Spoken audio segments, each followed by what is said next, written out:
Welcome to Truck and Talks, the podcast where we bring you the people, strategy, and innovation driving Mesilla Valley transportation forward. I'm Stephanie Valle, and today we're diving into a critical part of the supply chain, the space between the dock and the delivery. Our guest is Marco Valles, president of MVT Warehousing, formerly known as Stagecoach Cartage and Distribution. From rebranding to expansion, from cross border freight to full scale distribution strategy, Marco is leading a transformation that strengthens not just MBT, but the entire logistics ecosystem around it. Marco, welcome to the podcast. Thanks for being here. Thank you very much. It's a pleasure to being here. So, before we jump into our interview, we want to take a quick detour into our segment that we like to call Fuel for Thought. This is where we zoom out and we look at what's happening in the logistics world right now, and we always like to get our guests' perspective. Are you ready? Let's do it. Great. So, warehousing demand has shifted dramatically in the last few years. With nearshoring, cross border trade growth, and supply chain volatility, companies are rethinking where they store their inventory and how close it needs to be to production. So, Marco, are you seeing a measurable increase in cross border warehousing demand in the El Paso Santa Teresa region as nearshoring continues to expand? The short answer is yes. We're seeing that. There's a lot of uncertainty or has been because of all the tariffs, all the trade wars that have been going on on the political and economical environment. But the one thing that doesn't change is the geography, right? And El Paso is centered on one of the busiest corridors of manufacturing in North America, right? Laredo being the number one, El Paso probably, quietly is making its way out there. So we have seen it, and it's growing. Just to have an idea, in Juarez there's about more than 300 manufacturing facilities or maquiladoras, right? And El Paso has been on a constant growth on the warehousing space. Right now, I believe the number is around 6 million square feet of spec buildings. So the answer is yes, we're seeing that. Okay. So, with shippers becoming more cautious about disruptions, are customers asking for more flexible storage and distribution solutions compared to just a few years ago? I think so, yes. They're looking for somewhat of hybrid solutions, right? One big thing that happened, of course, was COVID, right? That came to disrupt the whole supply chain, and I think customers, producers, service providers learned a lot from that time. And one of the things is that you want your goods, close to the production, and you want your goods to get fast to your customer. So that has been a trigger on what customers are looking now for solutions, right? They want something that might be a short term that you can scale up, right? On the warehouse side, they might be looking for a longer term that eventually they can continue to modify it, either to reduce that or increase that footprint. So, like I said, they're getting smarter. I think we all are, and the hybrid would be the best answer for that. Okay, great. All right. Well, that was our fuel for thought. Now let's get to some other questions as part of our interview. So, Marco, MVT Warehousing was formerly known as Stagecoach Cartage and Distribution. What drove the decision to rebrand, and what does the MVT name now represent in the warehousing space? And I want to point out you're actually wearing the Stagecoach Cartage and Distribution vest right there. Right. So we got both brands here. Stagecoach started in 1986, and one person that founded the company that it has its years what it was growing the company, and then in 2015. That's when Roadrunner Transportation Services acquired the Stagecoach. So that was an interesting transition to move from, a privately owned company to a public company, right? The dynamics were completely different. And then in 2020, April 1st, I still remember, Royal Jones was in our offices, and he gave a big speech to everybody there saying that, what, they were really excited about Stagecoach now becoming part of the MBT family of companies, right? He said that, we're excited about it. We're going to take good care of you. There's a lot of good programs, a lot of initiatives coming in, and we hope that, everybody likes it. And so far, it's been a lot of fun, a lot of changes, and we're working through those. So we are excited about it. Yeah, coming up on an anniversary then. You That's guys. right. Yeah, Yeah. we are really close. April 1st. Wow. We all thought it was going to be like a April Fool joke or something, but I was you know, wondering about that. yeah. But yeah, okay. Well, timing is everything on those things, right? So, as president, what was your vision when stepping into this role, and what did you want to elevate or transform? Sure. I think one of the main goals for me was to create a solid foundation on our warehouse operations, right? That what we do is what is the best for our customers, the best for our people, and then once we have that foundation, to work on the integration with the rest of the MBT companies, right? That we can the information, the communication can flow seamless within the different brands, so that we can provide a better solution for our customer. And then finally is what we're going to do to scale it up, the escalation of all that, of all those efforts to take our warehousing service to a more strategic or in other cities in the United States. Hmm. How does MVT warehousing complement the broader MVT ecosystem, including MVT logistics and the asset fleet? Well, I think trucking and warehousing go hand in hand, right? If you have a good dynamic between the transportation and the warehousing, the freight just moves faster. I mean, it is that easy, right? If you have a good partner, if you have a warehouse and you don't have your own trucking, you gotta have a good partner in trucking. If you're a trucking company and you don't have a warehouse, you gotta have a good partner on the warehouse side. So I think that it's a very good a way for us to complement each of our businesses, us being on the warehouse side, because now we can really tailor and provide a solution that goes door to a customer, right? They can deal with fewer companies or touch points if everything is under that one MBT brand. So, say someone's not familiar with your operation. Can you walk us through the day to day services that the warehousing provides? Sure, absolutely. Uh, we are based here in El Paso, Texas. That's where we have our biggest footprint, with almost 700,000 square feet. We also have a warehouse in Laredo that we recently expanded to. And we provide a number of different services, warehousing. Of course, we serve different industries from agriculture, automotive, construction, appliances, home goods, food and beverage. And then we also have a trucking division that we use for any local deliveries that our warehouses need.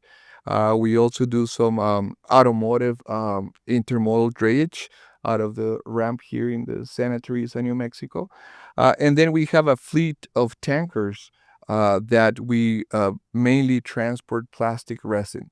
And that's for injection molding. So anything that is made out of plastic typically comes from plastic pellets. So we handle those in a number of different presentations. It could be bulk, it could be 50-pound bags, it could be what they call octagons or gaylords. So that's what we do on conjunction with the trucks and the warehouse. Wow, that's fascinating. I never would have thought about something like that. So, wow, okay. So, how does having warehousing capabilities strengthen MVT's ability to offer full end to end supply chain solutions? That's a little bit of what I was talking earlier, right? That we can provide, we can get more creative on the solutions that we can offer our customers, right? Our sales team now has the ability to say, okay, let me understand what your supply chain is, and I can probably offer most of what goes into that supply chain, right? It could be Mexico transportation, it could be cross border, it could be cross docking, transloading, full distribution on the warehouse, of course, the U.S. Transportation, dedicated services. I mean, you name it. That's where the real advantage comes in offering our customers, a more holistic solution. Okay. Let's get back to what you were saying. You were talking about the plastics and all of the different types of plastic pellets. I would imagine that's just one of the industries that you're servicing. What other kinds of industries are you servicing? We do a lot for the automotive on with that plastic. We of what I like to call a fun fact is that back when we were a Stagecoach, we were the first carrier under NAFTA, which is now the U.S. MCA. USMCA. We were the first carrier that have Mexican operating authority, Wow. right? So what that meant is that we can go, or what that means is that we can go with our trucks, U.S. plated trucks, and U.S. drivers into any point in Mexico to deliver that resin. That's what we use it for, because we use specialized equipment that is called pneumatic tankers, where we load that plastic and we can go to any point in Mexico, do the delivery, and then come back to the US, right? So, like I said, anything that uses plastic, you need plastic resin, right? Whether you call it polypropylene, polystyrene, whatever it is, it's whatever is going to Juarez, a lot of it is coming from our warehouse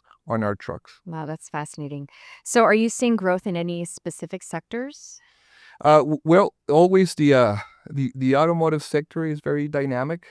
Typically is a strong one here in the area. Also the appliances. We have a significant, a really big manufacturer in Juarez that makes a lot of appliances, and a lot of plastic goes to a number of different parts on those appliances. So yeah, we see a growth there. Well, as you indicated, cross border freight is a huge part of this region. So, how does your warehousing operation support freight coming from Mexico before it moves farther into the United States? Well, it's like I said, geography doesn't change. So, having a strong presence in the border, it really gives us a competitive advantage. Our warehouses can handle anything from, nuts and bolts for distribution, a pair of shoes, uh, lumber for construction, paper rolls, steel coils, any goods that are palletized as well. So the customer has different options, right? They can either go from point A in Mexico all the way with the same trailer to the United States, or they can stop at one of our warehouses, right? Utilize some Mexican trailer, then transload that into a US trailer, and then continue on its journey. Or they can bring everything to our warehouse, unload it, and they basically what they do when they do that is we act as a buffer, as a shock absorber, right? So when there's trouble at the border for whatever reason, because that the bridge sometimes closes and then everybody goes into panic mode, that's when we come in to keep the supply chain moving, right? Because if they have the goods stored here, they have a buffer of inventory that they can use and not keep their customers getting their product on the US. So, it sounds like you're kind of answering the next question, which is about the importance of proximity to the ports of entry when it comes to warehouse strategy. I mean, in one word, it's critical.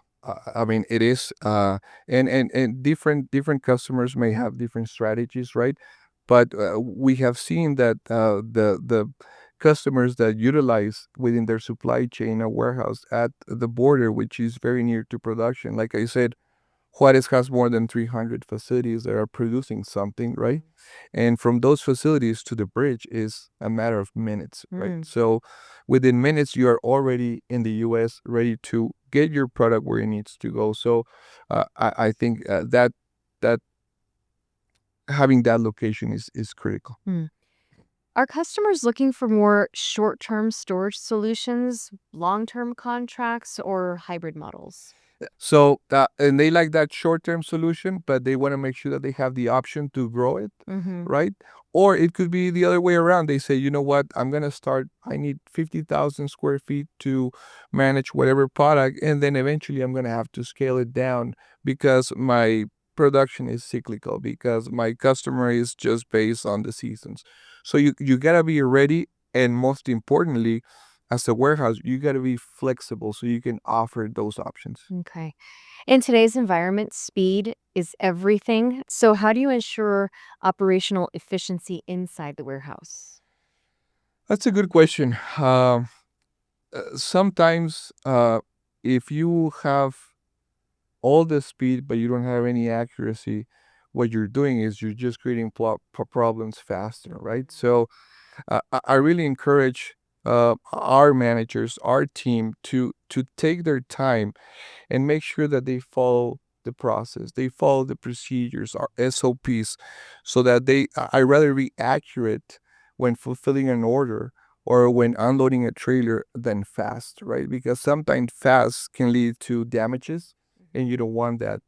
And one example is sometimes in the warehouse, we have a line of 20 trucks waiting to get loaded or unloaded, right? And it's kind of a madhouse in the warehouse, but I really try to tell the managers to focus on that accuracy. So if they're gonna take maybe 10, 15 more minutes on double checking an order before it goes out, I rather do that, right? Sometimes the driver might get a little bit upset, but it's like I said, I rather do that. Why? Because if you send something down to Mexico that's not supposed to go down there, it creates a huge problem, right? If you send something to another customer in the US that you're not supposed to send, it creates a huge problem, a lot of time, corrective actions, etc. So I rather be more on the accuracy side than on the speed side. So, how do you maintain accuracy? Do you just make sure that everybody is adhering to your SOP, the standard operating procedures, and what is that? Yes, one of them is we're really putting efforts into it, our training matrix, right? So that all the employees, all operators, customer service personnel are reviewing those standard operators procedures. We have some good team members that have been with us for many years, and we still enforce that they go through the training again, right? Because that's what is going to keep us accurate. I mean, in my experience, whether it's a driver or a forklift operator or somebody in customer service or even a manager, mistakes happen when you don't follow the procedure, right? When you think you know it all, and that you have been doing that for 20 years and you try to take a shortcut, that's when that mistake happens. Yeah.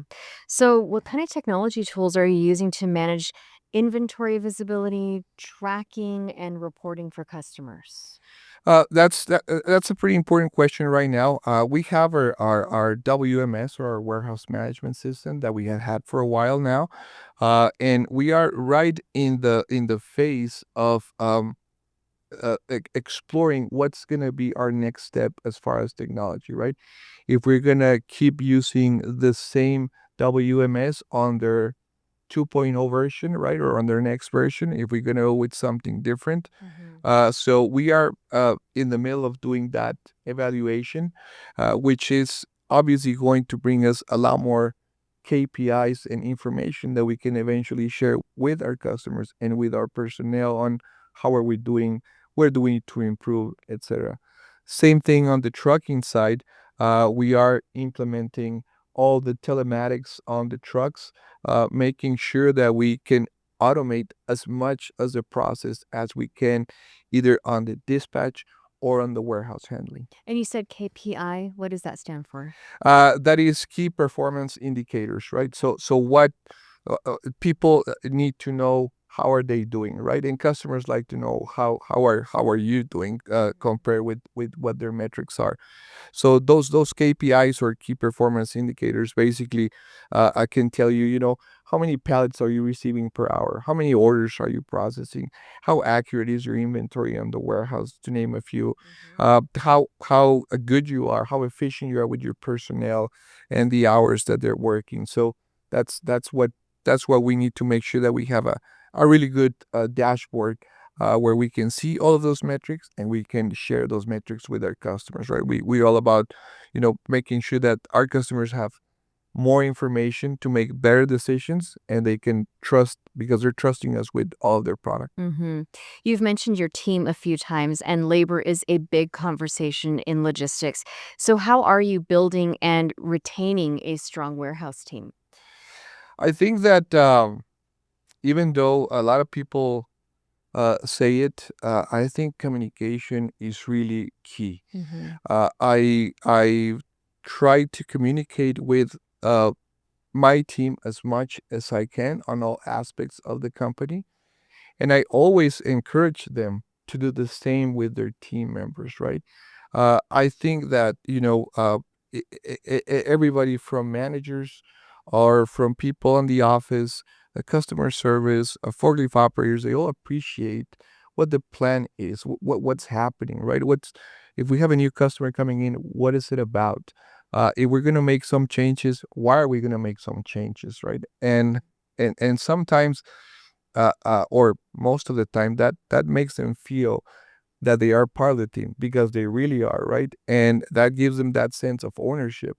And so that's one of the ways that we have, or that I try to push as much as I can, in order to keep good elements and have that retention. Mm. So, sounds like you're talking about culture a bit when you're talking about communicating with all of your team members, but how does the culture look inside MVT Warehousing, and how do you align it with MVT's larger head, heart, and hands philosophy? Uh, uh, at MBT Warehousing, we have I would say a family-oriented culture, Mm. right? We know everybody, we know each other by name, on almost every employee in the company. We for the most part we know what's happening in their life other than work. So it's a really interesting approach because I try to again share with the team members what our strategy is, and at every level of the organization people need to strategize, right? Not only me being the president of the company, but a manager needs to strategize how he's going to do his job in the warehouse. A customer service person needs to strategize how they're going to take their day, the number of orders that they're getting, and how they're going to process. And same thing with a forklift operator, right? They need to know how are they going to unload it, where are they going to put it, if they know how to stack it. So everybody strategizes. So that's where the head comes in place. And then on the hard side, well, we because it's a close family environment, right? We all need to be have that empathy, right? We might be having a bad day, and but we know that we have been working for that person for years. So we gotta be able to say, how can I help you today, right? Is there anything that I can do to help your workload? Because, like I said, they might be having a bad day, or maybe you don't need to do that because that person always comes and does the best that they can. And then finally, it's all about hands execution, right? It's about executing whatever the day is going to bring for that specific task. So it could be as simple as that, or it could be executing the vision or the mission of the company. So I think it's in all of us, we all have to buy into making sure that we are strategizing, that we are being have empathy, and that we're executing. Mm. From a leadership standpoint, how do you balance cost control with service excellence? Well, I think that's a really uh, it's difficult to execute. It's a great question, right? Mm-hmm. Because sometimes, I mean, it's you need to sometimes sacrifice either cost to keep that service excellent, right? But I don't think you can really sacrifice the excellence on the cost side. So again, I try to push our team to keep in mind that we need to do an excellent job for our customers and for ourselves, right? Like the cleanliness on the warehouse. That's something that we have to do it for ourselves. We have to be excellent on maintaining a clean warehouse, right? I think people work better, they feel more comfortable. I mean, visually, if our customer walks on the warehouse, I mean, they like to see a clean warehouse. So it's a very delicate balance that sometimes I think you fail more on the cost control side than on the efficiency, at least on our vision. Mm. With supply chains becoming more data driven, how do you use performance metrics to improve operations? Well, that's what we were talking about, the KPIs. We are part or the good thing about now being part of the MBT family of companies is that MBT is huge on data. They're huge on technology, right? And we're trying to absorb as much as we can from that culture so that we can bring it to our warehouse operations. And we're exactly in the middle of that, on making sure that we are creating a platform where we have all the information that we need for our customers and our employees as well. Mm. So, You mentioned this earlier about coordinating between warehouse operations. Sometimes, you want to be accurate over being quick. But how do you coordinate those operations and the transportation dispatch to prevent any bottlenecks? Well, again, we're back to communication, right? The problem with communication sometimes is that everybody thinks that it's happening, and that's not the case. So, I really, again, I go back to the team. You really need to make sure that you're empowering your team, and that you're giving them the freedom to make decisions. And I push the team to talk within each other, right? Managers need to have a close conversation on what is happening, right? My tanker manager needs to be talking to the warehouse manager. The warehouse manager needs to be talking to the dispatch manager on the local side, and making sure that we can continue to service our customers without any major disruptions or bottlenecks, right? So sometimes, let's say, for example, that Monday is going to be a really heavy day, like it typically is. We have a lot of deliveries. The warehouses are full. They have a lot of inbound. So what can we do to mitigate that? So sometimes my manager in the warehouse calls the one of the dispatch and said, "Hey, we gotta preload a lot of these orders, right? So maybe over the weekend on a Saturday, we can spot some trailers. We preload. We know exactly what it goes. So the next morning, or on Monday morning, instead of the driver getting the empty and then putting it on a door and then waiting 2 hours to get loaded and then heading out, he can already grab that loaded trailer from our secure yard and head straight to the consignee. So that way we're bypassing at least 2 hours of dead time. Yeah. So, what do you think the biggest misconception is that people have about warehousing? I think that people think that warehouses are boring, right? That they are passive, just a place to store stuff, right? And it really isn't. It's a very dynamic environment.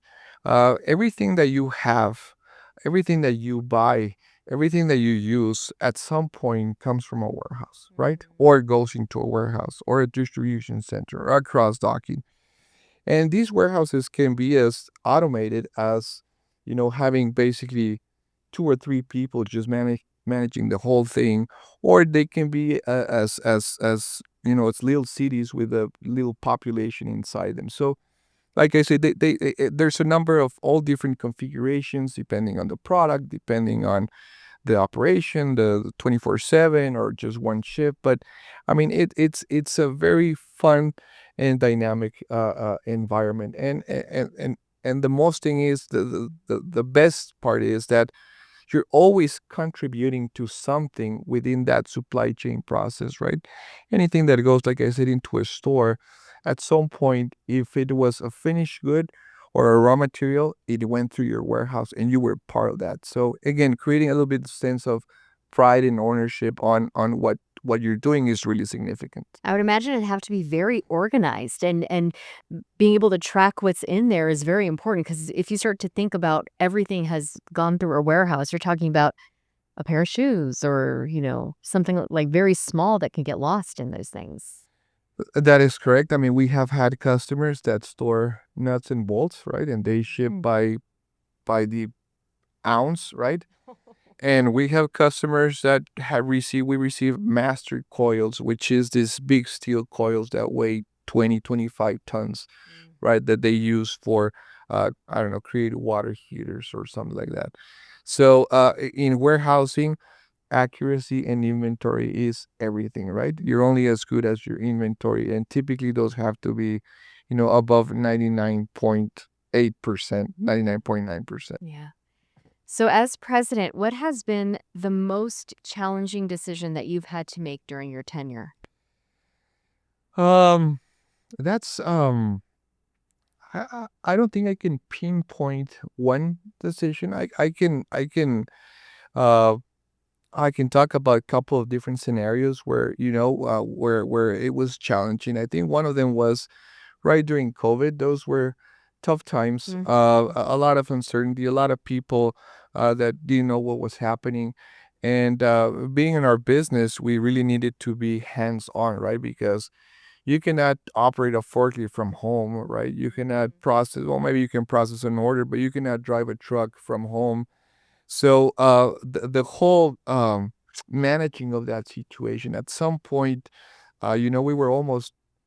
I mean, we had one or two people in the warehouses. I mean, it get really critical that we were just about to say, okay, to our customers, I need to shut down because I just don't have the people. So going through that, that was a good learning experience, an interesting one for sure. And then I think the other second one where we had a really good challenge is when we um, uh, Mesilla Valley absorbed our OTR operation, right? I mean, at the end of the day, there's no point of owning two trucking companies, right? If one is a lot bigger than the other and they can do things a lot better. So adjusting the company through those changes with all the employees that they have anxiety and they say, okay, what's going to happen, are we shutting down? And so managing that whole ship of emotions and uncertainty, I think that was a good challenge. And then making sure that we restructure the new company to continue to be successful after moving that leg away. Yeah. So, looking at growth, are there plans to expand square footage or enter new markets in the next few years? Yes, we just expanded our Laredo facility. Mm. We are in a new facility that is 100,000 square feet. So we're excited about that. We just finished that move in December of 2025. So we're excited about all the new offers that we can give to our customers in Laredo. So we're working on that. The other expansion that we have going on right now is in Santa Teresa, New Mexico. Mhm. We already have a facility there that is 70,000 square feet, Wow. and we are building a brand new one from scratch, from the ground up, that is going to be 84,000 feet. Wow. So we're excited about that. We're excited about expanding our presence in New Mexico. And then I think eventually, once like I said, we continue with this process of having a good core base and more integration with the companies. The idea would be to expand those warehousing services into strategic cities in our United States. Hmm. Sustainability is becoming more important in logistics. Are there operational improvements in warehousing that help reduce waste or improve efficiency? We do have some initiatives, of course. We try to keep all of our lighting to a minimum, on the sense that we don't like to spend too much on energy, right? So we have LED lighting with sensors that can come turn on and off as forklift are there. If they're not there, then they turn off, right? There's no need to be wasting energy. Mhm. Another good initiative, since we handle a lot of plastic, is that we're a member of the OCS, which is Operation Clean Sweep, where basically everybody or all the companies or players that somehow touch the plastic resin make a pledge to eliminate any of that waste. So, in other words, we make sure that we don't put the plastic in the wrong places, right? If we have a spill, or if there's something that we don't let that go into a sewage, or that we clean everything and we dispose of it properly. Yeah, that's important. So, how does MVT warehousing differentiate itself from standalone third party warehouse providers? Well, I think that our main the differentiator right now is that we are backed up with uh, one of the biggest, if not the biggest, private fleets in the country, right? With more than 1,700 trucks, 6,000 trailers, a strong brokerage arm as well, with presence in Mexico and in the United States. So that's what's really giving us the spotlight. I think before with Stagecoach, we had a strong operation, but we were perceived more of a regional service provider. I think with MBT now, the spotlight is on, and we can become that nationwide, or a broader provider than just our region here in the border. And what do you think that means to customers? Well, that means exactly that they don't have to deal with all these different parties, right? They don't have to contact one person to do this during the supply chain. So, or whether if it's cross docking or transloading or door to door, they can come to one location, which is MBT, and then they can say, okay, this is how my supply chain works. And then we can say, well, we can basically absorb it all and take care of it from end to end. Mm. So, for drivers who are listening to this podcast, how does a strong warehousing operation ultimately make their job easier on the road? Well, like I said, if you combine transportation with warehousing, the freight moves faster, right? So if you have an organized warehouse where you have all anything that's coming in, let's say by appointment, so that minimizes the time that the driver has to wait to get unloaded or loaded, right? And drivers have a tough job. They really do. They're out there, they're dealing with weather, traffic, uh, personal problems. I mean, you name it, right? So what you really want is, as soon as that driver comes to your warehouse, you really don't want to have any excuse to delay him even more of that time that he could be either on the road or with his family. So we try to work as much as we can in making sure that those drivers are, are serviced on an expedite, matter. I know it can sometimes be difficult to think far ahead in the future because things change so quickly, but I want you to look ahead 5 years. Do you have a long term vision for MVT warehousing? I do. And it's really with in the same line as when I took this position, right? We gotta make sure that we have a good core base. We need to make sure that we are fully integrated with the rest of the brands. I'm talking about the asset side, MBT trucking and MBT brokerage, and then that scalability to really go after those customers that they want to have the same services that we provide in the border, but maybe in a different city, like in I don't know, Nashville, right? Or in Kansas City, or I mean, you name it. That's kind of where we see it. We want to make sure that we are a best in class warehousing platform at the border, and then that we can replicate that in the inner United States. So, I mean, we want to make sure that we can be that solution on the supply chain, create our customers with a stronger, faster, and more resilient supply chain for our customers. All right. Well, Marco, thank you so much for sharing your insight and your leadership and your perspective with us here on the Truck and Talk podcast today. Thank you. It was a pleasure. And also, it is clear that this operation is more than square footage and pallets. It's about precision, partnerships, and positioning MBT as a true end to end logistics provider. From cross border strategy to operational excellence, the team plays a critical role in keeping freight moving efficiently and customers very confident. If you're a shipper looking for smarter warehousing solutions, or if you're interested in joining a company that is building the future of logistics from the ground up, just visit m-v-t.com